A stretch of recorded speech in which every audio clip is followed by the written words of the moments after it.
Welcome to the Better Way, A Better Way podcast here at Canopy Mortgage. I'm McKay Shoell. I'm your host, and today we have joining the show Mr. Jeff Goddard of the Jasmine Mortgage Team. We're excited to have you on the show today, Jeff. Well, thanks for having me, McKay. This is a pleasure. Perfect. Well, first things first, let's get to know Jeff a little bit. Tell me a little bit about yourself, what you like to do for fun, what you do outside of the mortgage biz, and then we'll kind of dig into the more of the boring stuff related to the mortgage business. Oh, let's see. Fun usually involves some sporting event, either football, meaning football or soccer. I love to watch, especially international soccer and NFL, and college games are fun, except when Georgia loses to Alabama. But sorry about that. Yeah, that one kind of hurt. But we have a really cool Winnebago camper van, and so I love to go either with or without Jasmine, just out for a weekend or for a longer trip. I like to get away, and I think I could get my job done while in the van if we had the Starlink internet. So, shout out to Elon Musk for Starlink. So, yeah, I actually have a good friend who's big into camper stuff. He retired, does some day trading, and he does Starlink from like all over in the mountains of Utah and loves it. So nothing but rave reviews on Starlink. So we had it for a minute. You said you tried for a minute? Yeah, we were paying some ridiculous amount of money for a dedicated AT&T fiber line. Otherwise, we just weren't using the lake house at all. And so we finally got Starlink. We were like one of the first people we signed up right at the beginning. And of course, like a week after we spend the $1,500 for all the business grade equipment and all that stuff, then AT&T installs residential fiber right in front of the house. So we gave up the Starlink. But it worked. It worked really well. Cool. Well, so Winnebago, that's pretty cool. I didn't even know that was something Jeff liked to do. So that's one of the reasons I love doing a podcast. Bring it out there to Utah. Come hang out with us. We'd love that. So Jeff, tell me how I always like to learn how people got introduced to this industry, because I often feel like this industry finds you don't find it. So would love to learn about how Jeff was introduced to the mortgage industry. Absolutely. Yeah, I agree with you on the industry finds you. It's not like you go get a bachelor's in loan officering or something, and everybody has a different way of getting their foot in the door. So I'll tell you about mine.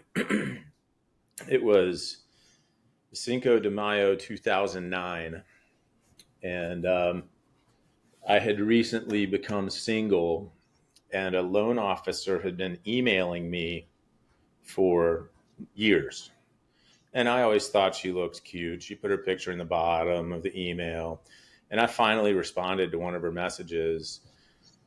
It was like, I think I've got an email crush on you.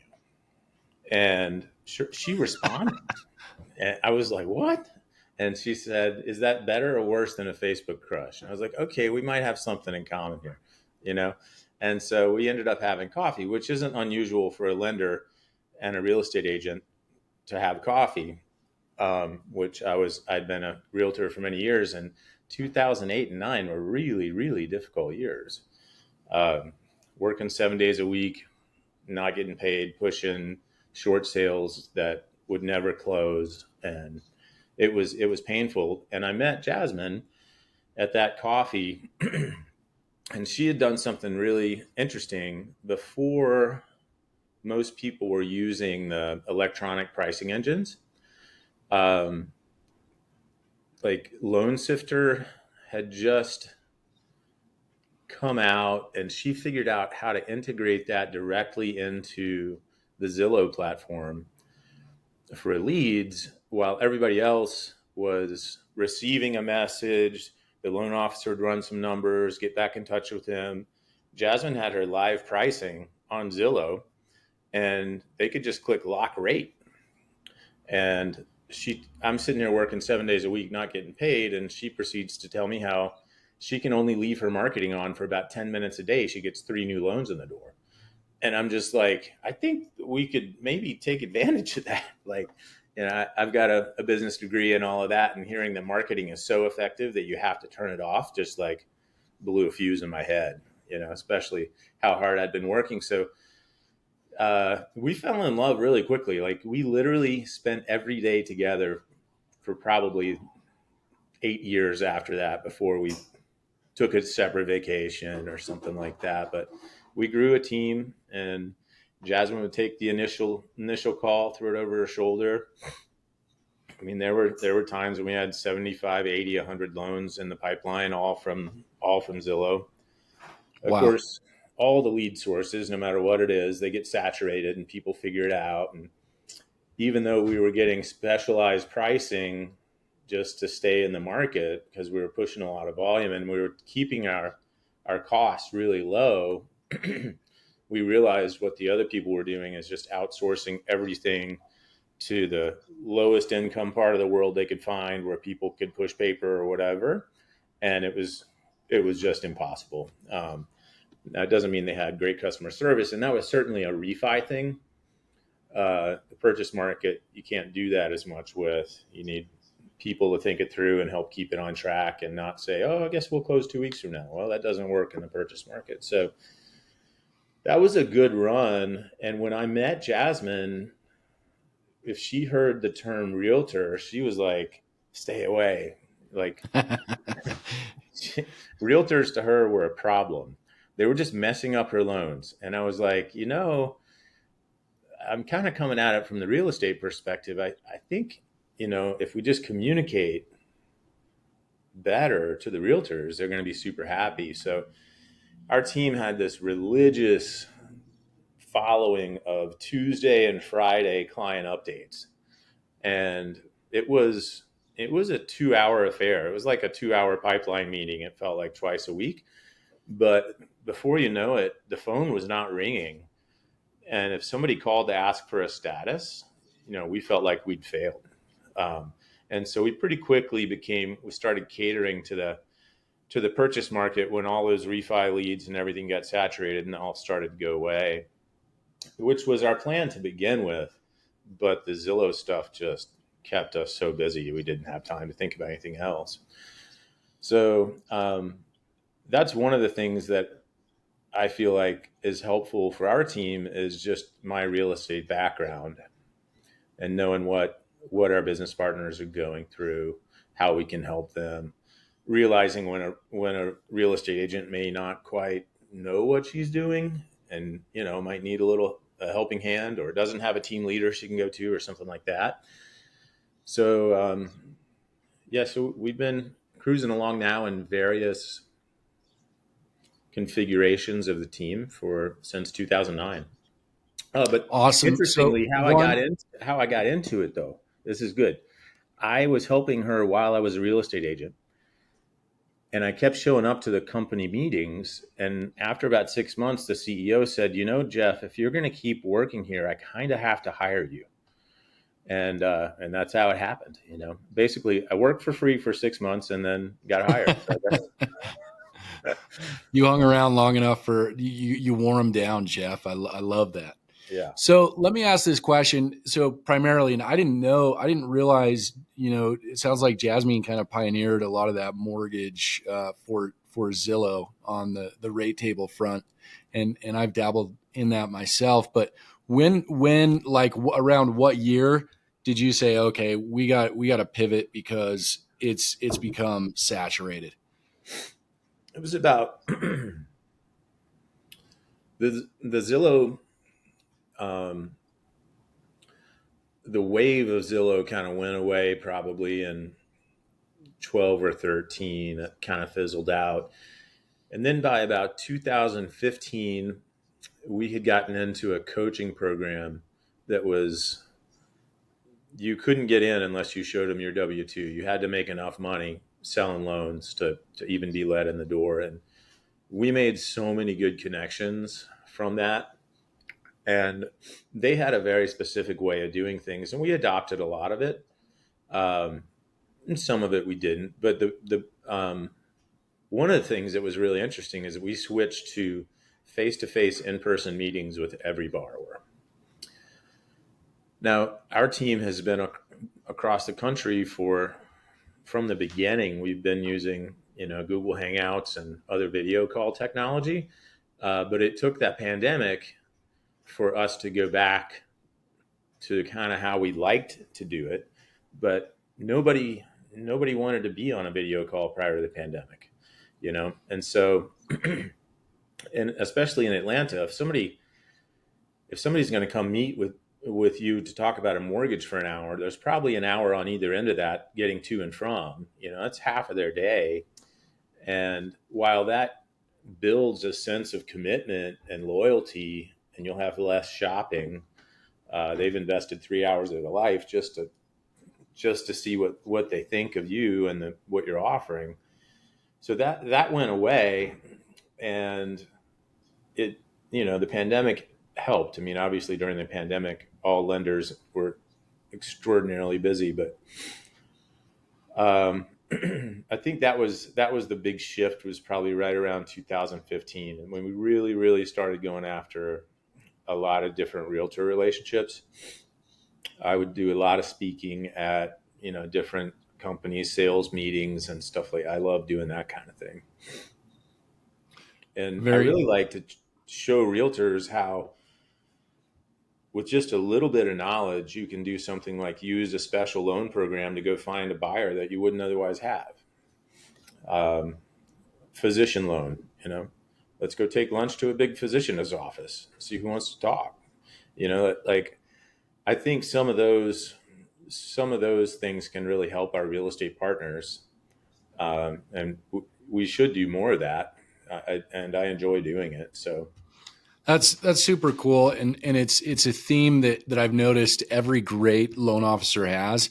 Is it's more about ways to find and provide value to those partners, as opposed to just it being a transaction. Give me your next deal, and I'll give you a deal.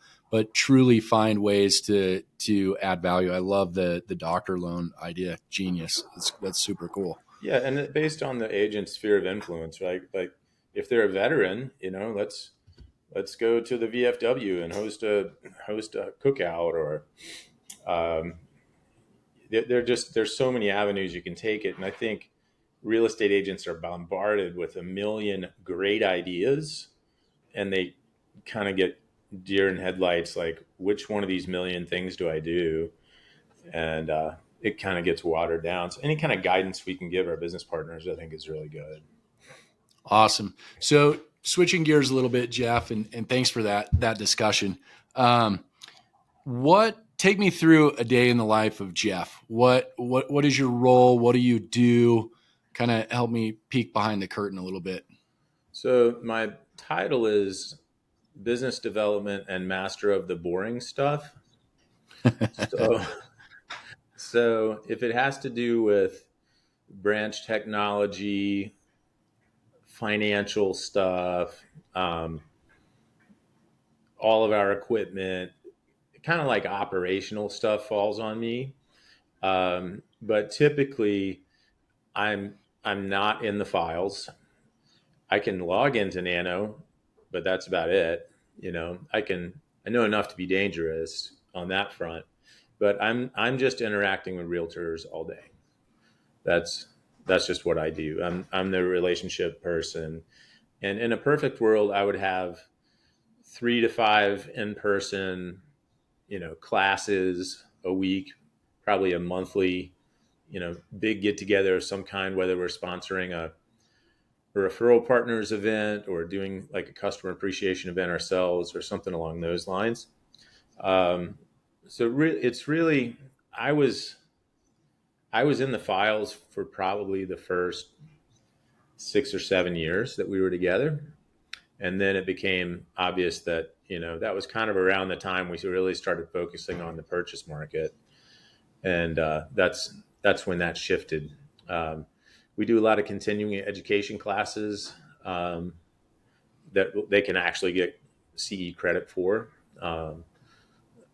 And let's see, what else does a day in the life, and just doing whatever Jasmine asks, I need you to go do this, or set up this new marketing plan.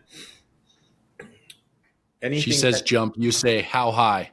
exactly. I just jump. I don't even ask anymore. We've been married a long time.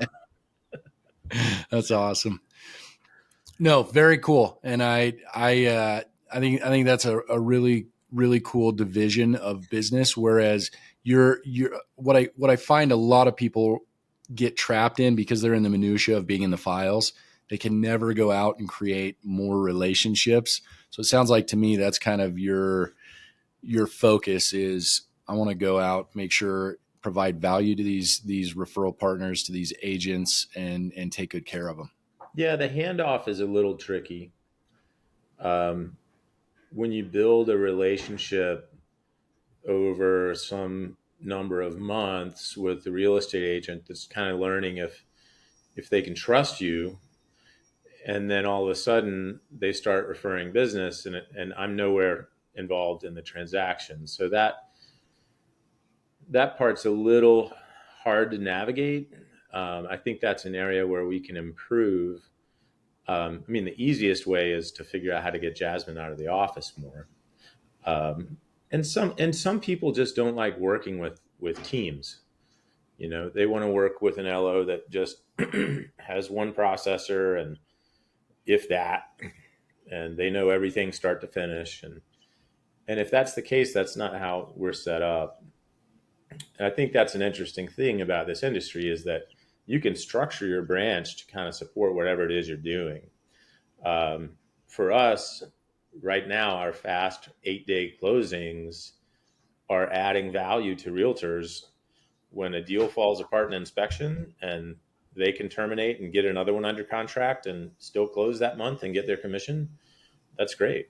Um, so, that requires us to have a lot of people helping to push it along that fast. There's no wait for tomorrow. We got to have it today.